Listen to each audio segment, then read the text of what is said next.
Clashes are reggae DJ David Rodigan's bread and butter. So are codes of conduct essential to keeping competition fun rather than frightening?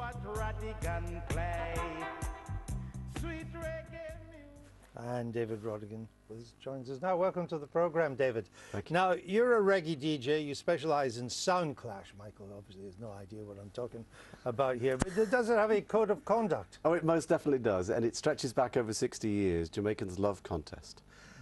And back in the late 50s and then rolling into the 60s, these enormous mobile discotheques would travel around the island entertaining local communities. And they were powered and driven by acetates that were exclusive recordings, what we would call a dub, a reference disc. And then they started importing records from America, and then they started making their own records. And the essence of this culture is that ultimately it boils down to contest. Who can draw the biggest crowd? The quality of the sound system, and teams of sound system players, there are at least half a dozen in a team, they've all got a job to do.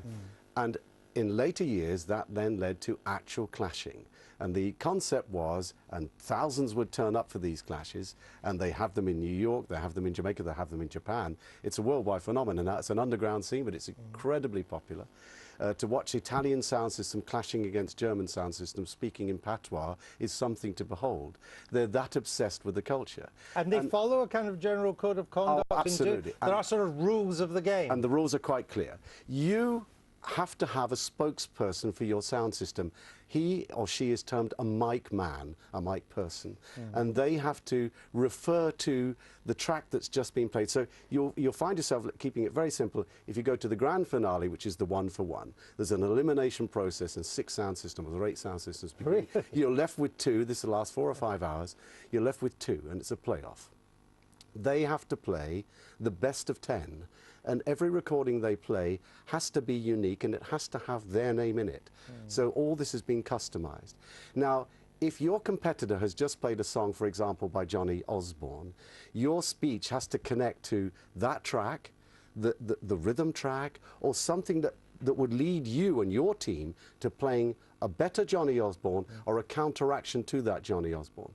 So the speech is all important, and the speech can sometimes get a bigger forward, which is a Jamaican expression for response from the crowd, than the actual record. The speaker is very, very important. You see, listening to you then, if this has rules of conduct, which on the face of it would seem less like a clash without rules, it seems to be that everything has to have rules of conduct then in some way to work. Well, of course, and that's the way it works best, and it's when people break those rules of conduct and punch below the belt and make unnecessary personal comments because they're lost for words or they don't know what to say in connection to the music, because the essence, what draws people to these clashes is how exclusive the music selection is and in the way in which it's played. Is the arbiter of this the crowd? Yes, absolutely. Right. Thousands and thousands of die-hard fans will stand there in Brooklyn from 9 at night till 4 and 5 the following morning. They won't like it if you break the rules. They don't like it, and it can cause boos. Sometimes the race card is used,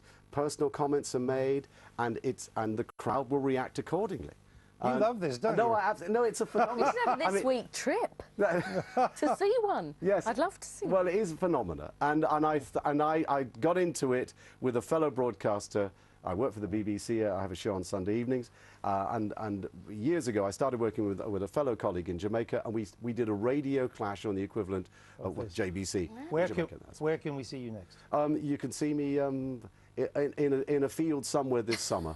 Listen, I didn't want to bring them in too much, A, because they didn't really know what you were talking about, and B, they were learning something, and that's always useful. Well, absolutely. And great. Thank you for explaining all that. It's great thank to you see so much. Thank you. Thank you.